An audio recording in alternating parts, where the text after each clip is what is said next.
In the vast and often bewildering gallery of monarchs that have populated history, few have achieved the notoriety of Charles VI of France, known as the Beloved in his better days and later as the Mad, or, with a touch of macabre poetry, the Glass King. His reign, spanning from 1380 to his death in 1422, is a fascinating tapestry of palace intrigues, endless wars, and a royal mind that seemed to crumble like a house of cards in a storm. Charles VI was not just a king who ruled in turbulent times.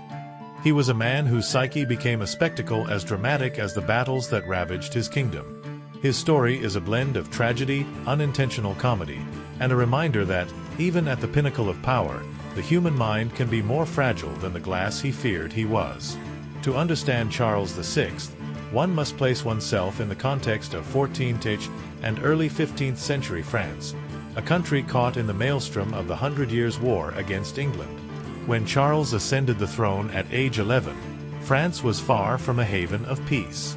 The English, with their irritating habit of claiming the French throne through Edward III's lineage, whose mother, Isabella of France, was the daughter of Philip IV, had inflicted humiliating defeats. The Battle of Crécy in 1346 saw the proud and heavily armored French cavalry annihilated by English longbowmen, a weapon that turned battlefields into slaughterhouses for armored knights. Poitiers in 1356 was even more devastating. King John II, Charles's father, was captured and taken to England as a prisoner, leaving the kingdom in a state of shock and helplessness. These defeats not only decimated the French army but also eroded the morale of a kingdom already fractured by internal disputes. The Armagnac faction, loyal to the crown and the Dauphin, and the Burgundians, seeking greater autonomy under the Duke of Burgundy's leadership, were locked in a political and military struggle that often seemed more like a personal vendetta than a war for the common good. The Armagnacs defended the central authority of the king, supporting the Dauphin and royal advisors, while the Burgundians, with their vast territories in eastern France and the Netherlands, saw the crown's weakness as an opportunity to consolidate their own power. This division was not just political but also cultural and economic. The Armagnacs dominated the agricultural south and west, while the Burgundians controlled Flanders and Burgundy, centers of trade and textile wealth. In this scenario, a child king like Charles, crowned in the majestic Reims Cathedral in 1380, had no chance of ruling with real authority. The coronation ceremony, with its pomp of trumpets, incense, and cloaks embroidered with fleurs-de-lis, was a spectacle of unity that masked the reality of a fragmented kingdom. His early years were under the regency of his uncles, the Dukes of Anjou, Berry, Burgundy, and Bourbon, a quartet of ambitious nobles who managed the kingdom as if it were their personal chessboard. The Duke of Anjou, Louis, dreamed of conquering Naples and Sicily, spending fortunes on Italian campaigns that drained the royal treasury. The Duke of Berry, John, was a patron of the arts, more interested in collecting illuminated manuscripts and tapestries than in governing. Philip the Bold, Duke of Burgundy, amassed power in his domains, laying the foundations for a rival dynasty. And the Duke of Bourbon, though less prominent, never missed an opportunity to enrich himself with the scraps of power.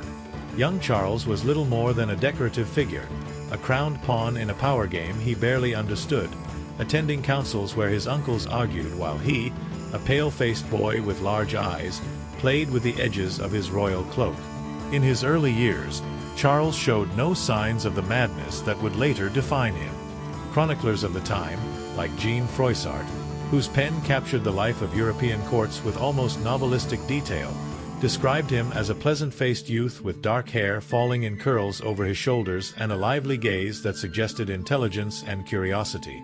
He was physically active, enjoying hunting in the forests of Vincennes, where he chased deer and boars with almost childlike enthusiasm, and participating in tournaments where knights competed for glory and prestige, wielding lances under vibrant banners. He also had a genuine interest in the arts, a trait that set him apart from many of his predecessors, who saw culture as a secondary luxury compared to war. He could read and write in Latin and French, a notable feat in an era when many nobles barely scrawled their signatures, relying on clerics to handle correspondence. Charles delighted in the troubadour poetry that flourished in the courts of southern France, where poets like Guillaume de Machaut composed verses about courtly love and chivalry. His fondness for music was particularly well known. He played the lute with some skill in moments of tranquility, his fingers moving over the strings with a delicacy that contrasted with the roughness of courtly life. The court's minstrels, with their harps and vihuelas, often performed ballads in his honor, and Charles, on his best days, would sit and listen with a smile that made people forget, if only for a moment, the kingdom's tensions. These qualities, along with his willingness to listen to his subjects' petitions, earned him the nickname, the Beloved, in the early years of his reign. In the streets of Paris, merchants selling cloth and spices in markets along the Seine and artisans working leather and metal in dusty workshops spoke of a king who, unlike his rapacious uncles, seemed genuinely interested in the people's welfare. When Charles, still a teenager, rode through the streets in royal processions, his blue cloak embroidered with fleurs-de-lis and his crown gleaming in the sun, Parisians cheered him, seeing in him the hope of a better future after the defeats and famines of previous decades. However, the weight of the crown, combined with the pressures of a kingdom on the brink of collapse, would soon begin to crack that facade of normalcy. In 1385, at age 17, Charles decided it was time to take the reins of the kingdom. He had grown up in the shadow of his uncles, whose political machinations had enriched their own domains while the royal treasury dwindled. The crown's coffers were so empty that, at times, palace servants had to improvise to feed the court, resorting to stale bread and watery stews while nobles still demanded lavish banquets. Taxes, which fell heavily on peasants, evaporated into the regent's ambitions. Failed military campaigns, sumptuous castles, and gifts to buy loyalties. With an air of youthful determination, Charles dismissed the regents in an act that stunned the court with its audacity. In their place, he began surrounding himself with a group of younger advisors known as the marmozets, a term originally meaning little monkeys, but here referring to men of humble origins but with administrative experience. These advisors, many of whom had served under Charles V, the king's father, known as the Wise for his ability to govern in times of crisis, promised to bring fresh air to the court. Men like Olivier de Clisson, a shrewd jurist, and Jean de Montaigu, a skilled financier, became the pillars of this new administration. Under their influence, Charles implemented reforms to improve the kingdom's finances, reduce corruption, and strengthen royal authority. Taxes, which had been exploited by nobles for their own benefit, were revised, introducing a more transparent system that, while unpopular among the powerful, slightly eased the burden on peasants. The courts, plagued by venal judges who sold rulings to the highest bidder, were reformed, and audits were established to control the spending of nobles administering the provinces.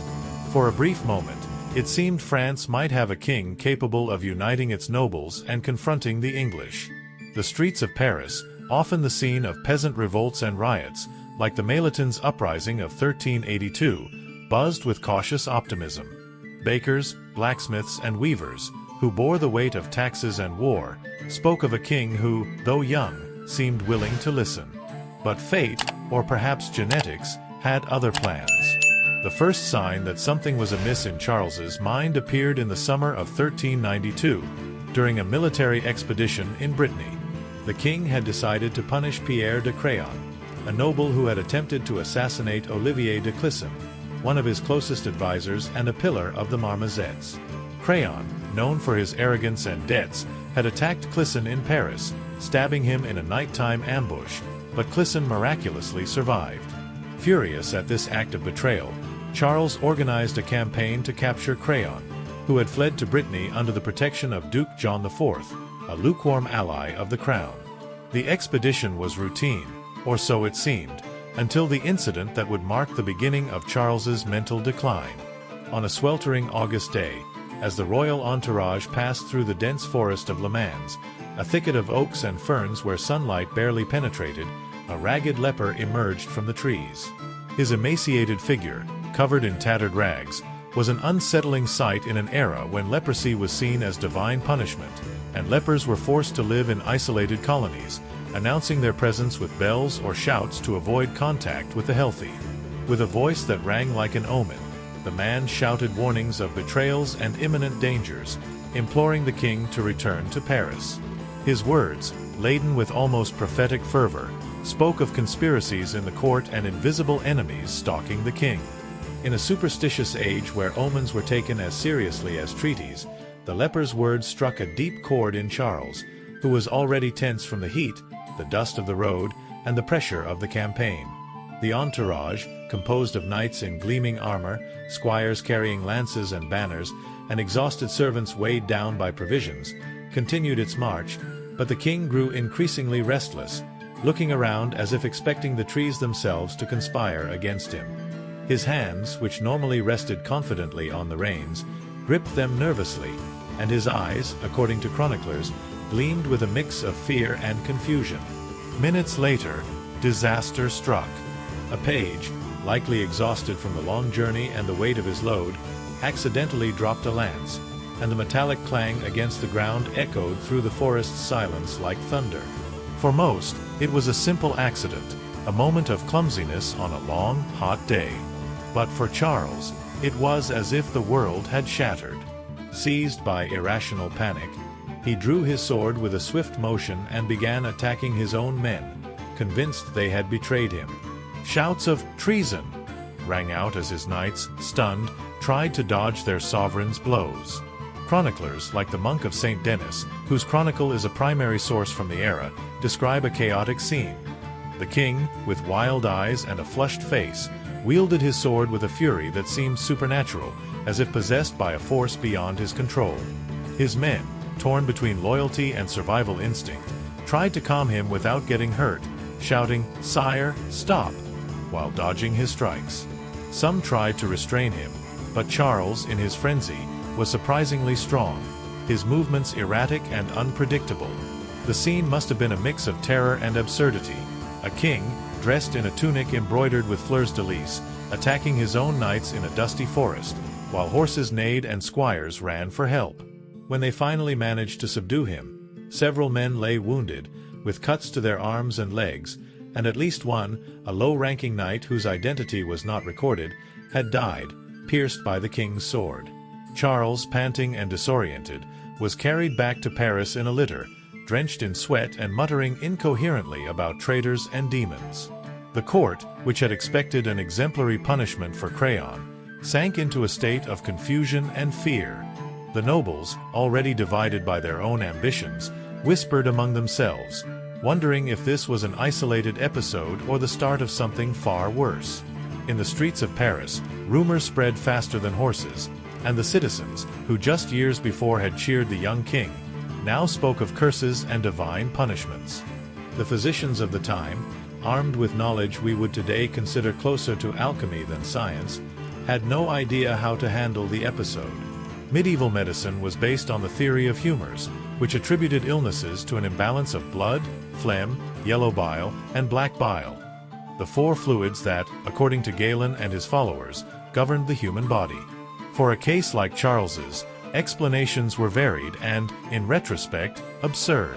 Some doctors suggested the king was possessed by a demon, a convenient explanation in an era when the supernatural was the default answer for the inexplicable. Court clerics, with their black robes and crucifixes, proposed exorcisms involving Latin prayers, holy water, and rituals that resembled theater more than medicine. These exorcisms were performed in the royal chambers, with lit candles and the smell of incense filling the air, but they had no effect on the king, who sometimes merely stared at the priests in confusion or laughed at their efforts. Other, more pragmatic doctors argued that heat and exhaustion had clouded his judgment and recommended bloodletting, a practice that involved draining blood from the patient to balance the humors. Barber surgeons, tasked with performing these bloodlettings, cut the king's veins with sharp lancets, letting the blood flow into copper bowls while Charles, pale and weak, watched with a mix of resignation and fear. The procedure, far from helping, likely weakened him further, leaving him dizzy and exhausted. Cold baths were also suggested, in which Charles was submerged in wooden tubs filled with icy water brought from Paris wells. These baths, conducted in a chilly room in the Palais de la Cite, left him shivering uncontrollably, and servants, wrapped in cloaks to protect themselves from the cold, had to hold him to prevent him from collapsing. Herbs like valerian, known for its calming properties, and lavender, whose scent was said to soothe the mind, were administered in bitter infusions that Charles drank reluctantly, grimacing at the taste. Some more imaginative doctors suggested the king had been bewitched and proposed lead amulets engraved with Kabbalistic symbols, which hung from Charles's neck like heavy reminders of his fragility. None of these treatments, of course, had a lasting effect, and the doctors, frustrated, could only watch as the king alternated between moments of calm and episodes of confusion. In the months that followed, Charles oscillated between periods of lucidity and episodes of confusion, during which he seemed detached from reality. In his moments of clarity, he was the king everyone remembered, courteous, attentive, capable of discussing state affairs with surprising lucidity. But when madness returned, he transformed into an unrecognizable figure. It was in this context that one of the strangest beliefs of his reign emerged, the conviction that his body was made of glass. This obsession didn't appear overnight but developed gradually, fueled by the psychotic episodes that plagued him.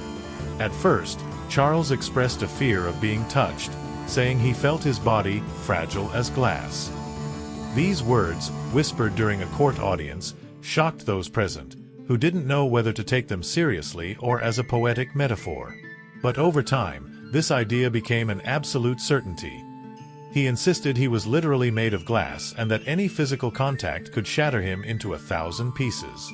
To protect his supposed fragility, he ordered his clothing reinforced with iron rods, turning his tunics into a kind of makeshift armor that creaked with every movement. The court's tailors, accustomed to sewing silks and velvets with gold thread, suddenly found themselves working with blacksmiths, who forged thin but sturdy rods to be sewn into the king's cloaks.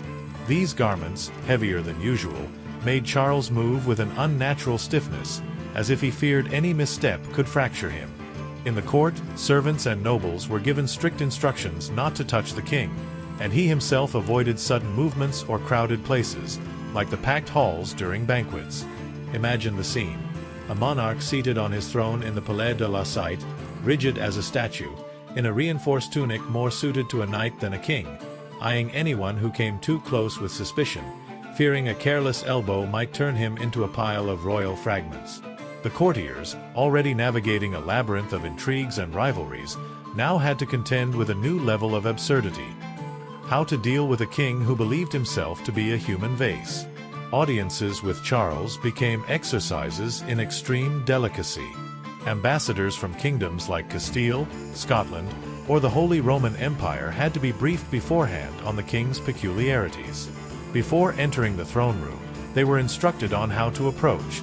Slow steps, gentle movements, no sudden gestures. Some, baffled by these instructions, must have wondered if they were dealing with a king or a fragile piece of art. Servants bringing food or documents had to leave them on a table several steps away, so the king could retrieve them himself. On one occasion, a novice page, unaware of the rules, tried to adjust the king's cloak during a ceremony and was met with a scream of panic that froze the entire room. "Don't touch me, you'll break me," Charles cried, recoiling as if the young man were an armed assassin. The poor page, barely a teenager, was quickly escorted out of the palace, probably wondering what he had done wrong. The nobles, accustomed to pleasing the king with bows and flattery, now had to calculate every movement, every word, to avoid triggering an episode. Royal council meetings, which under Charles V had been serious discussions of strategy and finance, became a sort of diplomatic dance, with advisors choosing their words carefully and avoiding any reference to the king's health. These scenes, though tragic, couldn't help but have a tinge of unintentional comedy, as if the French court had become the stage for a farce written by a playwright with a particularly twisted sense of humor. Modern historians have speculated extensively about the nature of Charles's illness. The most widely accepted theory is that he suffered from schizophrenia, a disorder that can manifest with delusions, hallucinations, and a disconnection from reality. Episodes in which Charles didn't recognize his family or insisted he was someone else, like Georges, a name he repeated in his moments of greatest confusion, suggest identity delusions, a common symptom of schizophrenia. These episodes could last hours or days, during which the king seemed to inhabit a parallel world where he was not a monarch but a common man hunted by invisible enemies. Others have proposed he might have had bipolar disorder, with manic episodes explaining his bursts of energy and erratic behaviors, like running through the halls or ranting about imaginary conspiracies, followed by periods of deep depression when he barely left his chambers, wrapped in blankets and staring at the walls. The possibility of stress-induced psychosis has also been considered, given the constant political and military pressures he faced. The 100 Years' War, which consumed resources and lives, the factional rivalries that turned every decision into a minefield, and the expectation to be a strong king in a weak kingdom would have been enough to break anyone. But in Charles, these pressures seem to amplify an underlying predisposition. Genetics may have played a significant role. Charles's mother, Joan of Bourbon, came from a family with a history of mental issues, and his cousin, Robert of Clermont, had shown signs of instability. Some of the king's descendants, like his grandson Henry VI of England, also displayed signs of mental illness, including episodes of catatonia that paralyzed his reign. But in the 14th century, these explanations didn't exist. The court's physicians, with their theories of humors and evil spirits, were as lost as a navigator without a compass in the open sea. Their treatments, based on texts by Galen and Avicenna, were more ritual than science and often did more harm than good. Life at court during Charles's episodes was an exercise in patience and political juggling. The nobles, already divided between Armagnacs and Burgundians, now had to deal with an unpredictable king who could go from signing sensible edicts to declaring he wasn't the king but a commoner named George. In some of his worst moments, Charles didn't recognize his wife, Isabella of Bavaria, or his children, even insisting he had no family. On one occasion, he reportedly expelled Isabella from his chambers, shouting that she was a stranger trying to poison him. The queen, already grappling with court tensions and rumors about her own conduct, had to endure these humiliations with a mix of resignation and political calculation. At other times, Charles refused to bathe or change clothes for months, fearing any movement might shatter his glass body. The servants, who probably deserved an award for their patience, had to persuade him with infinite delicacy to accept basic care. They used mirrors, strategically placed in his chambers, to convince him his body was still intact, or spoke in whispers to avoid disturbing his fragility. In one particularly surreal scene, Charles ran through the halls of the Palais de la Cite howling like a wolf, convinced he was a wild beast. The guards, bewildered, followed at a safe distance, their hands on their sword hilts, not out of fear of attacking him but out of uncertainty about what to do. Courtiers, hiding behind velvet curtains and tapestries embroidered with hunting scenes, watched the spectacle with a mix of horror and fascination. On another occasion, Charles hid under an oak table in the great banquet hall, muttering that the furniture would protect him from his imaginary enemies, who he believed lurked in every shadow. The servants, tasked with bringing food or cleaning the chambers, learned to move like ghosts, avoiding any noise that might disturb the king. These scenes, though absurd, reflected the chaos reigning in the court, where the king's madness was just one of many storms threatening to sink the kingdom. Isabella of Bavaria, the queen consort, was hardly a pillar of stability in this chaos. Though she initially presented herself as a devoted wife, accompanying Charles in ceremonies and enduring his episodes with patience, her role in the court became increasingly controversial. With Charles incapacitated for long periods, Isabella assumed considerable power, acting as regent and making decisions that affected the kingdom. However, her alliances with the Burgundians, particularly with John the Fearless, alienated the Armagnacs, who saw her as a traitor to the crown's cause. Rumors about her alleged affairs, especially with Louis of Orleans, Charles's younger brother, spread through the court like wildfire. These rumors, fueled by Isabella's enemies, suggested the queen had betrayed her husband not only politically but also personally, and that some of her children, including the Dauphin Charles, might not be legitimate.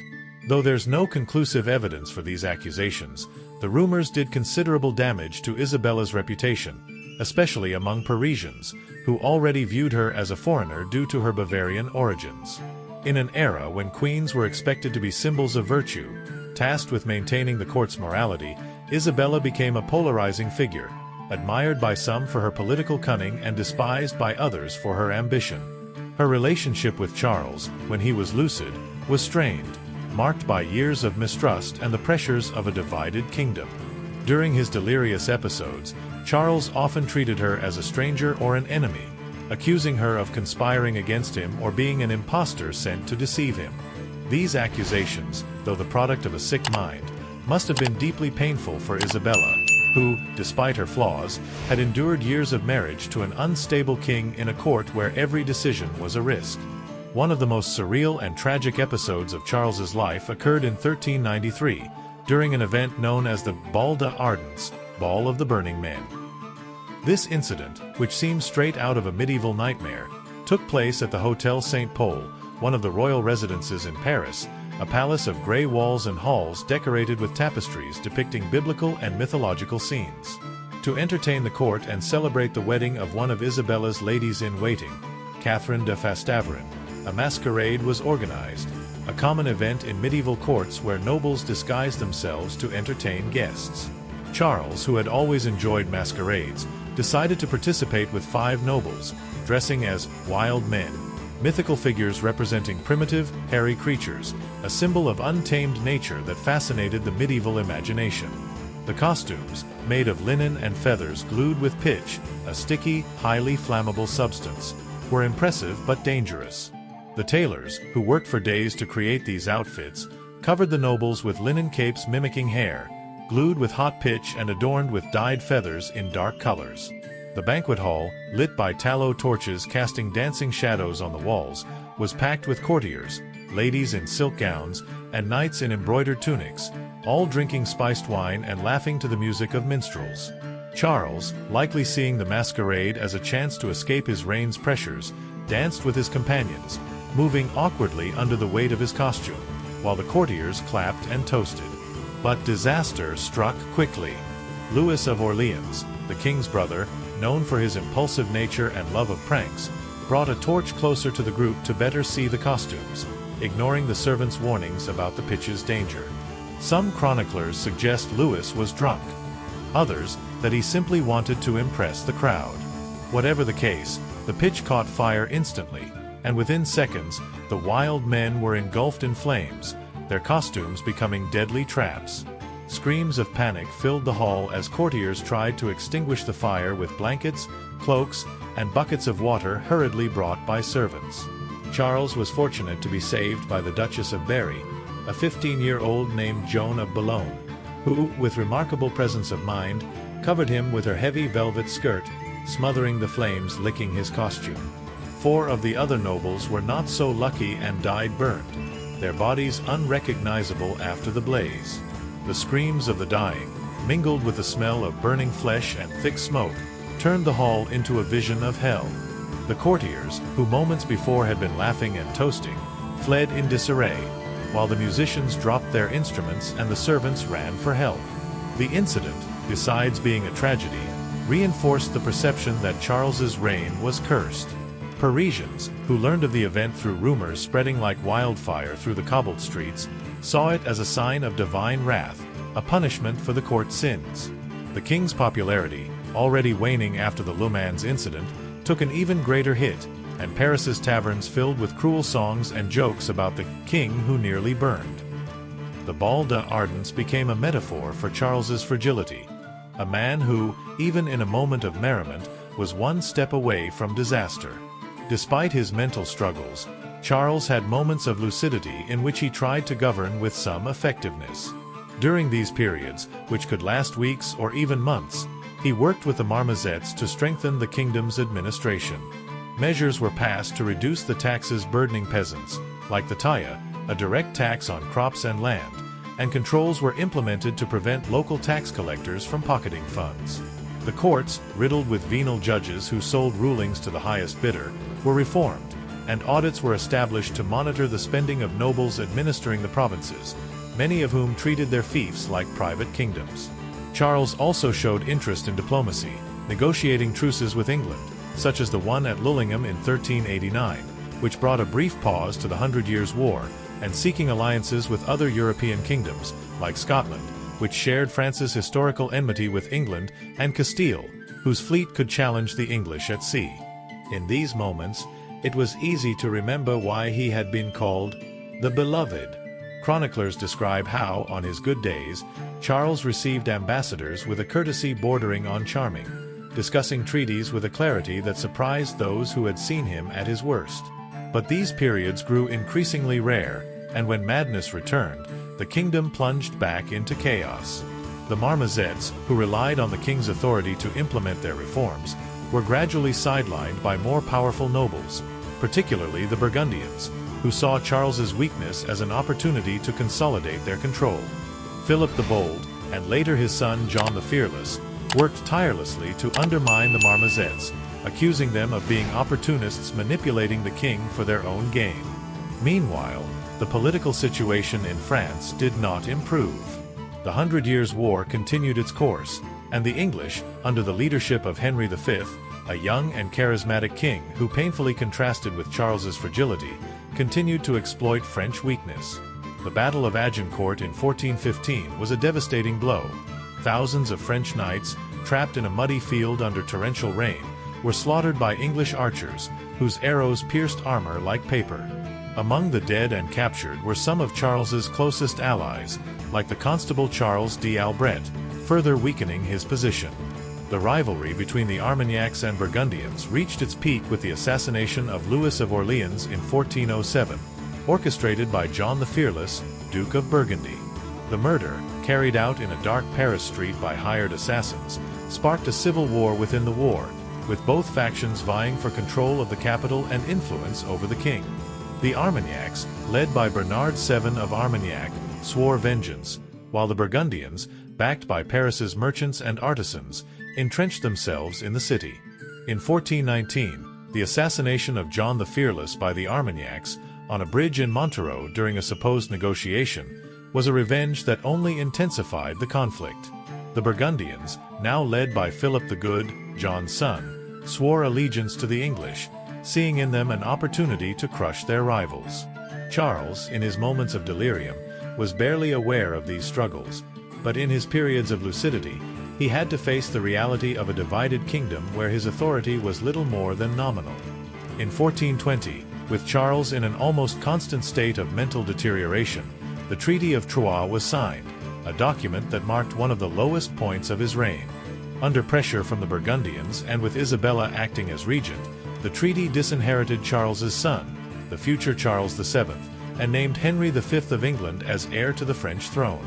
To seal the agreement, Henry married Catherine, Charles's daughter, a marriage that symbolized the humiliation of the Valois dynasty. The ceremony, held in Troyes Cathedral, was a somber spectacle. Charles, dressed in a rigid iron-reinforced tunic, barely participated, sitting on a throne while Isabella and the nobles negotiated on his behalf. For a king once called the Beloved, this agreement was a devastating blow, a tacit acknowledgement that his reign had lost all authority. The treaty, however, did not end the war, which would continue for decades, fueled by French resistance and, later, the intervention of Joan of Arc, a young peasant whose faith and determination would change the course of history. For Charles, who spent his days alternating between apathy and delirium, the treaty was barely a distant echo of a world he could no longer control. Charles VI's personal life was also marked by tragedy. Of his 12 children with Isabella of Bavaria, many died young, victims of common diseases of the time, like the plague, which ravaged entire villages, and dysentery, which spread in overcrowded cities.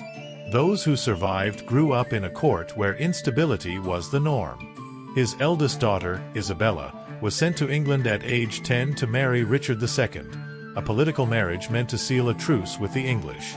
Young Isabella, torn from her family and sent to a foreign court, lived years of uncertainty, especially after Richard's deposition in 1399, when she was caught in a political limbo.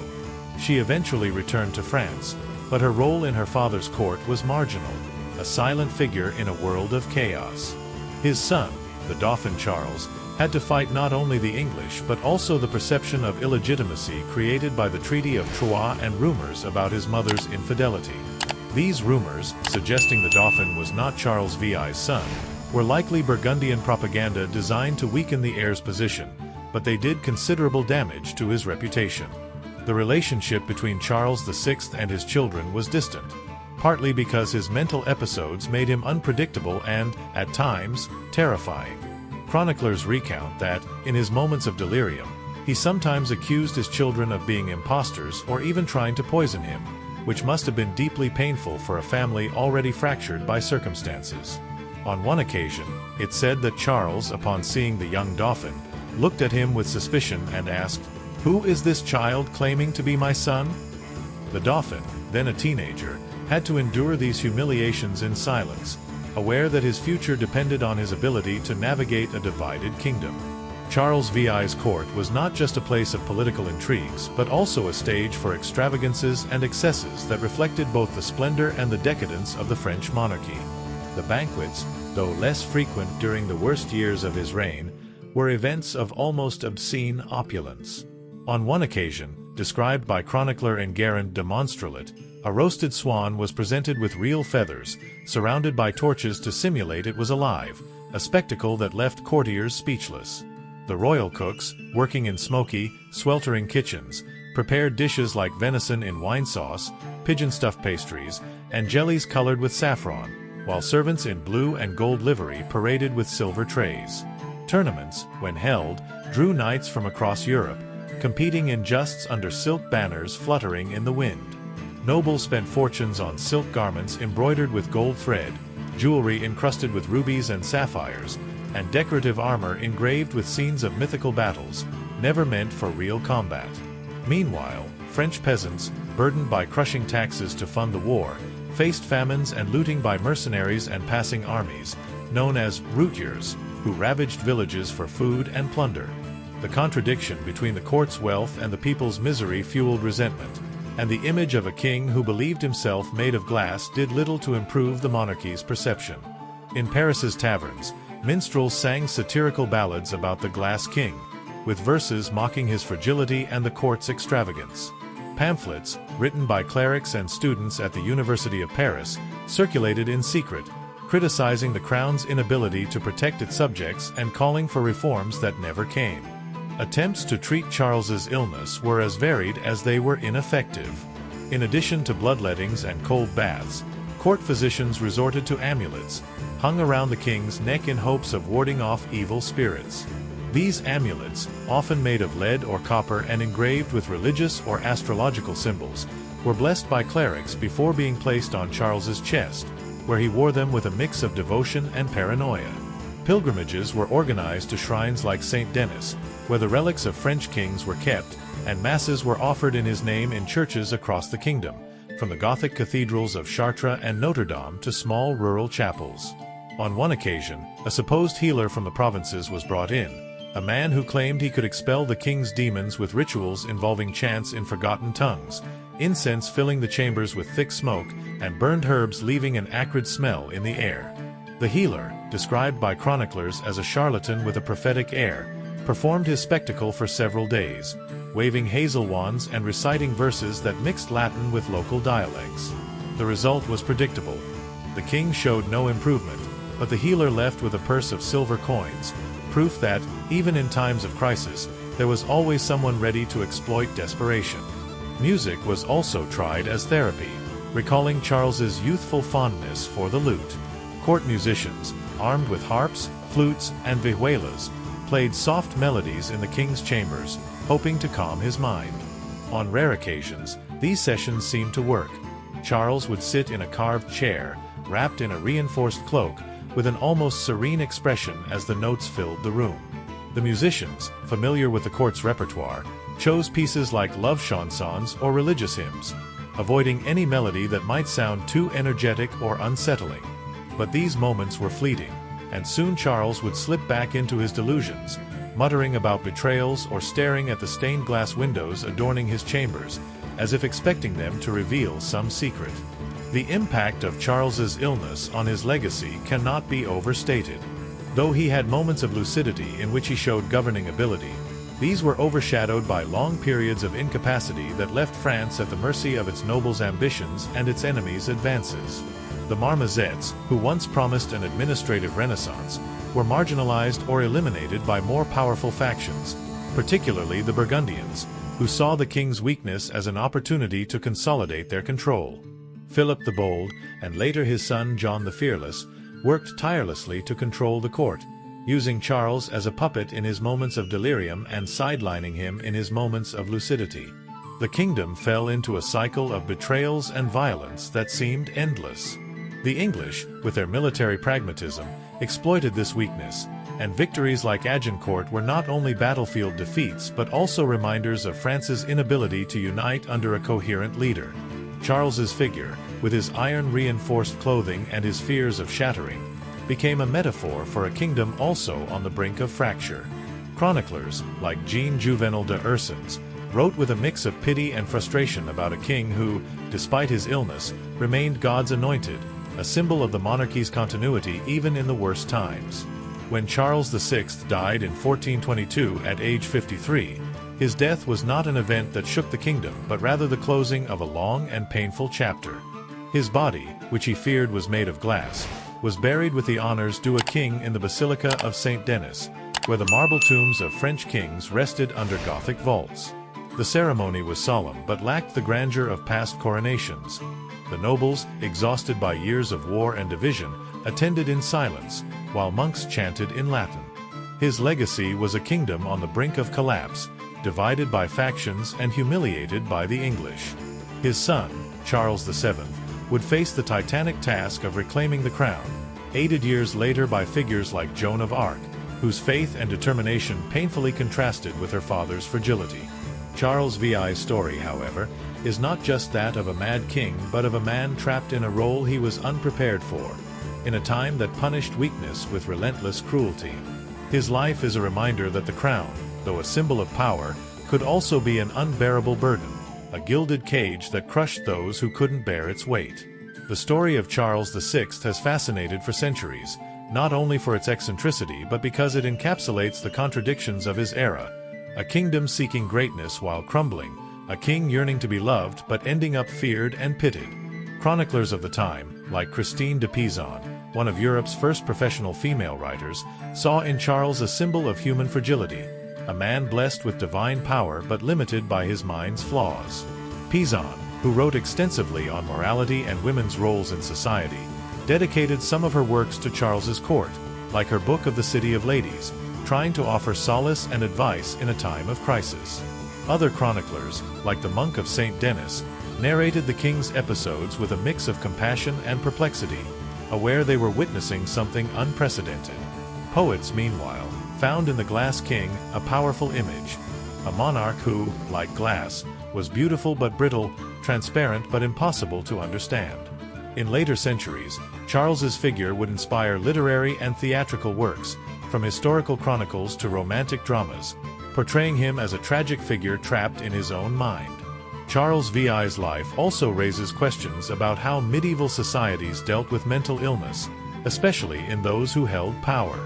In an era when the monarchy was seen as a divine institution, a mad king was as much a theological as a political problem. If the king was God's anointed, chosen to rule by divine will, how could God allow his mind to break? This question baffled the court's clerics and philosophers, who often resorted to explanations like sin, curses, or the influence of the stars to justify the inexplicable. Some theologians suggested Charles's madness was a divine test, an opportunity for the kingdom to prove its faith. Others, more cynical, saw it as a sign that the Valois dynasty had lost God's favor. For the people, who rarely saw the king in person but heard rumors spreading from Paris to the remotest villages, Charles was a distant figure, a symbol of a kingdom seemingly losing divine grace. In churches, priests delivered sermons mixing compassion for the king with warnings about the fragility of earthly life, reminding the faithful that even kings were mortal. In taverns, peasants toasted with sour beer and laughed at stories of a king who feared breaking like a wine glass, inventing jokes and songs passed down by word of mouth.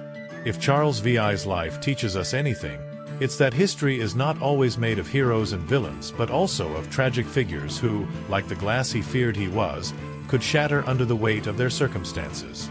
His reign was a mosaic of moments of hope, madness, and despair, a reminder that even kings are human, and the mind can be the cruelest battlefield of all. His obsession with being made of glass, though absurd to modern eyes, was a cry of anguish, a way to express fear of a world crumbling around him. In his moments of lucidity, Charles must have been painfully aware of his inability to meet the expectations of his crown, his people, his family. In his moments of delirium, perhaps he found a strange comfort in the idea of being fragile, something to be protected rather than feared. The image of Charles VI, seated on his throne in his reinforced tunic, eyeing the courtiers around him with suspicion, is one of the most vivid in medieval history. It's an image that blends the pathetic with the majestic, the absurd with the tragic. He was a king who wanted to be loved but ended up pitied, a man who dreamed of greatness but was trapped by the shadows of his own mind. His story, though filled with moments that today make us smile for their extravagance, is also a warning about the limits of the human condition. Because, in the end, Charles VI was not just the glass king. He was a reflection of a kingdom that, like him, was on the verge of breaking but, against all odds, would find a way to rebuild. So, the next time someone speaks of a mad king, let's raise a glass, of crystal, of course, to Charles VI, the monarch who took eccentricity to a royal level and whose life continues to shine, fragile but unforgettable, in the annals of history.